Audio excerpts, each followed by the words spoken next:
بسم اللہ الرحمن الرحیم۔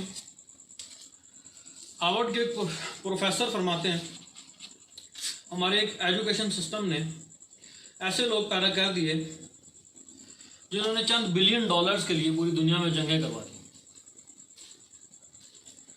قائد اعظم نے بھی فرمایا تھا کہ مغرب کے معاشی نظام نے ناقابل برداشت نقصان دیا ہے، ہمیں ایک ایسا معاشی نظام لانا ہے جو مغرب کے مقابلے میں کھڑا ہو سکے، ہم نہیں لا سکے۔ یہ معاشی نظام تو بعد کی بات ہے، یہ معاشی نظام نے جب ایجوکیشن سسٹم پہ ایفیکٹ کیا تو ایجوکیشن ایک بزنس بن گئی، جس کا نقصان یہ ہوا کہ ہر استاد جس نے تربیت کرنی تھی وہ نوکری کرنے لگا۔ ایک استاد جو تنخواہ لیتا ہے وہ استاد نہیں ہو سکتا، اس کو ہم ایک تنخواہ دار ملازم تو گردان سکتے ہیں، یہ کافی سخت لفظ ہو جاتا ہے، لیکن بہرحال یہی حق ہے۔ استاد کا کام ملت کو سنوارنا تھا۔ شاہین کا جب بچہ بڑا ہوتا ہے تو وہ لے کے اس کو ایک بزرگ شاہین کے پاس جاتا ہے جو اس کی تربیت کرتا ہے، جس کے بارے میں اقبال نے اپنی نظم بڈھے بلوچ کی نصیحت میں فرمایا تھا کہ حاصل کسی کامل سے پوشیدہ یہ ہنر کر، کہتے ہیں کہ شیشے کو بنا سکتے ہیں خارا۔ کہ کسی بزرگ استاد کے پاس جاؤ تو شیشے کو پتھر بنانے کی صلاحیت رکھتا ہے۔ بزرگ علم و حکمت، دور اندیش اور دانائی جس کے پاس ہو اس کو کہتے ہیں۔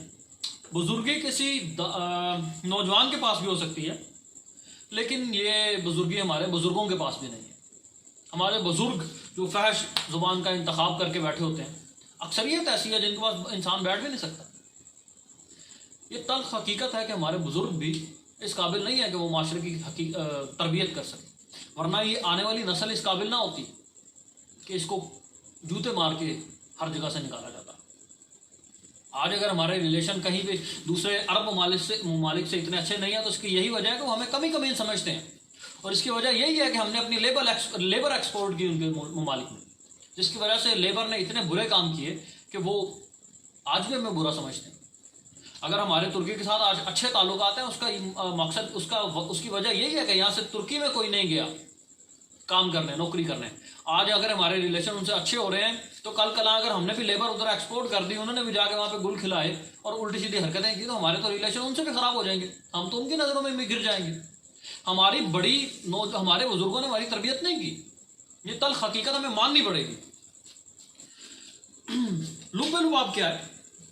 بچہ اسکول جاتا ہے، تشدد سہتا ہے، بلا شبہ تشدد سہتا ہے، فرسٹریشن اس کے اندر آتی ہے، ایگریشن اس کے اندر آتا ہے، وہ گروپس میں بٹ جاتا ہے کالج تک آتے پھر کیا نتیجہ نکلتا ہے؟ کرائم یا گروہ یا طاقت کا حصول، اسی طرح کی چند چیزیں نا۔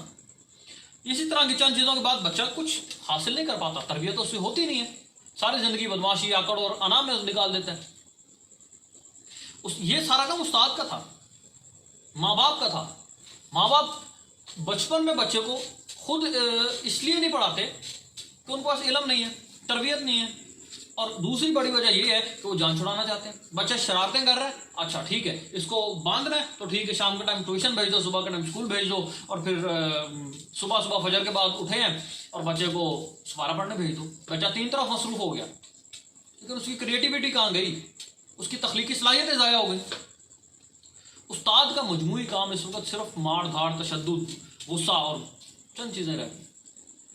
تربیت انبیاء کا کام تھا، جس کو کوئی کام نہیں ملتا وہ استاد بن جاتا ہے، جس کو ہر جگہ سے ریجیکٹ کر دیا جاتا ہے وہ جا کے سرکاری اسکول میں استاد بھرتی ہو جاتا ہے، اور وہ ایگریشن اور فرسٹریشن ہی پھیلاتا ہے، اس کا کوئی فائدہ تو ہے نہیں معاشرے کو۔ آپ صلی اللہ علیہ وسلم نے بھی آ کے سب سے پہلے صحابہ کی تربیت فرمائی تھی، اور آپ صلی اللہ علیہ وسلم کی تربیت کا ہی نتیجہ تھا کہ ایک شخص مکہ سے مدینہ ایک خاتون کے ساتھ جاتا ہے اور اس کی طرف آنکھ بھی اٹھا کر نہیں دیکھتا۔ مغرب میں اس وقت جتنے اسلام مخالف پروپیگنڈے ہیں، ان کا بیسک نظریہ یہی ہے کہ اسلام ایک مذہب نہیں ہے، مذہب تو عبادت کا مجموعہ ہوتا ہے، اسلام ایک دین ہے، اسلام ایک نظریہ ہے۔